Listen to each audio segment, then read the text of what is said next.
მოგესალმებით, მე მინდა წაგიკითხოთ ციტატა ბატონი ვახტანგ ხმალაძის გამოსვლიდან იურიდიული კომიტეტის ხდომაზე 27 თებერვალს ახლახანს. მიუხედავად იმისა, რომ ზოგადად მსოფლიოში ძალიან დიდი პრობლემა არსებობს ახლა უკრაინის კრიზისის სახით და უკრაინაზე აგრესიის სახით რუსეთის მხრიდან, ჩვენ ვფიქრობთ, რომ ასეთი ფაქტები მაინც არ უნდა დარჩეს უპასუხოდ. კითხულობ. ამორჩეველთა შეხვედრისას სრულად მოულოდნელი ინფორმაცია შეიტყო ბატონმა ვახტანგმა. თურმე ყველაზე კარგად მარკირების სითხეს ხსნის, იცით რა? კოკა-კოლას იყენებდნენ ინტენსიურად. საკმარისია კოკა-კოლა ჩაასხათ ჭიქაში, ჩაყოთ თითი, გაიწმინდოთ და მორჩა. მარკირება მოხსნილია, განაცხადა ხმალაძე. ბატონი ვახტანგი არის შეიძლება ითქვას ქართული ოცნების მმართველი გუნდის მთავარი იურისტი. იგი თანამდებობრივად იურიდიული კომიტეტის თავმჯდომარეა, კონსტიტუციის შექმნაში აქვს მონაწილეობა მიღებული და ძალიან ხშირ შემთხვევაში განსაზღვრავს ეს ადამიანი თუ როგორ უნდა იცხოვროს ქვეყანამ, რა კანონებით, რა წესებით და ასე შემდეგ. აქედან გამომდინარე, რა თქმა უნდა, მე არ მაქვს უფლება მის ასაკს, მის გამოცდილებას, მის თანამდებობას არ ვენდო, თუმცა ასევე მაქვს უფლება, რომ ვენდო და შევამოწმო. არც ესეთი რთული აღმოჩნდება ალბათ ამის შემოწმება.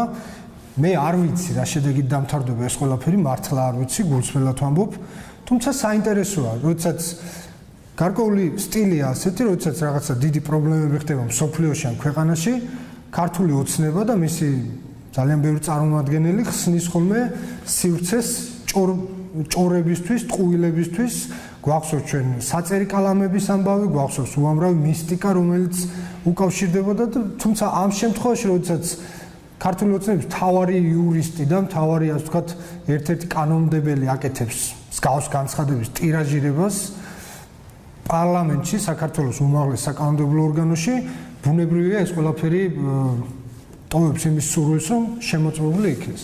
ამისათვის ჩვენ გვაქვს მარკირების სითხე, ერთჯერადი ჭიქა, მარკირების შესამოწმებელი ნატურები, ნატურა, ფანარი და კოკა-კოლა 2. მე ვფიქრობ, რომ ამ შემთხვევისთვის შარი რომ არ მოგდონ, ჯობი ავიღოთ არა მსუბუქი, არამედ ძლიერი კოკა-კოლა და ჩვეულებრივ შევუდგეთ ექსპერიმენტს. მართლა მაინტერესებს რა იქნება, როგორ იქნება, შეიძლება ბატონი ვახტანგი მართალი აღმოჩნდეს და მე ძალიან ბევრი რამ შემეცვლება ჩემს წარმოდგენებში, ზოგადად არჩევნებთან, ნაციონალურ მოძრაობასთან, საკუთარ თავთან დაკავშირებით, თუმცა შეიძლება არ აღმოჩნდეს მართლა. მაშას დავიწყოთ მარტივად. ჯერ მინდა დაგაფიქსირებინოთ, რომ ხელისუფლთა მაქვს არაფერი ზედ არ არის.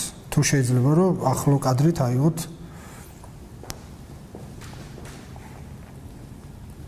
არაფერი არ მაქვს ჯერ მარკირების გავსი. დაახლოებით ისე ჩავატარებ პროცედურას, როგორც არჩევნებზე ხდება ხოლმე, შევდივარ თავს ხდით და დავისხავთ იცი. ბევრი დავისხი. მე წმენდენ ხოლმე, როგორც მახსოვს. გავიწმინდე. და ახლა შევამოწმოთ. ხედავთ ალბათ ეფექტს და შედეგს. მარკირების სითხე მუშაობს, ფანარიც აჩვენებს ამას. არც ახ დაველოთ ალბათ ცოტა ხანი გაშრეს. ადვილად არ შორდება ეს ვიცით ზოგადად ბატონ ვახტანგის გამოსვლამდე.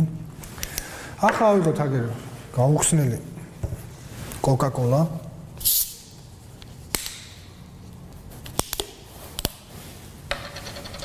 ჩავასხათ ჭიქაში.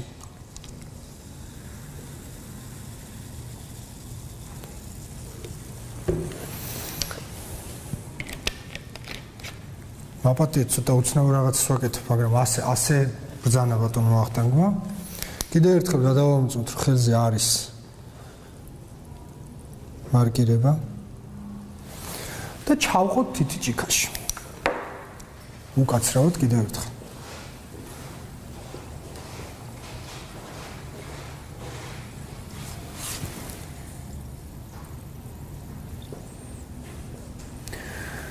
როგორც ბატონმა ვახტანგმა ბრძანა უბრალოდ უნდა ჩაყო, ამოიღო თითი და გაიმშრალო და მარკირება ქრება, მაგრამ ცოტა ხანი დაველოდოთ მაინც ექსპერიმენტია.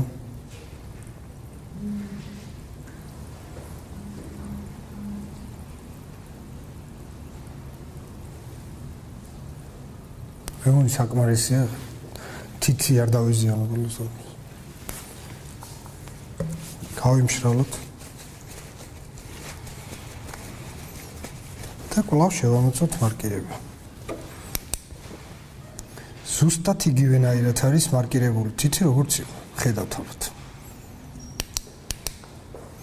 კიდევ ჩავყოთ ბატონი ვახტანგის ხათრით.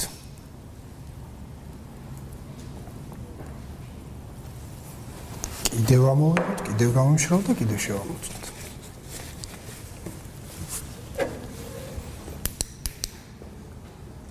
ზუსტად იგივენაირად არის მარკირებული თითი, აი.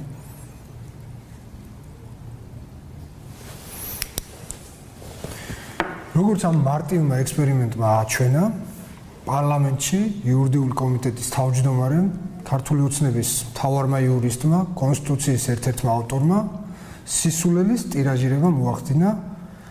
ეს არ ეკადრება არც ბატონ ვახტანგს, არც ქართულ ოცნებას და მით უმეტეს ქართულ ამორჩეულსაც, რომელსაც არ უნდა ვაკადროთ ასეთ სისულელის თავზე მოხვევა.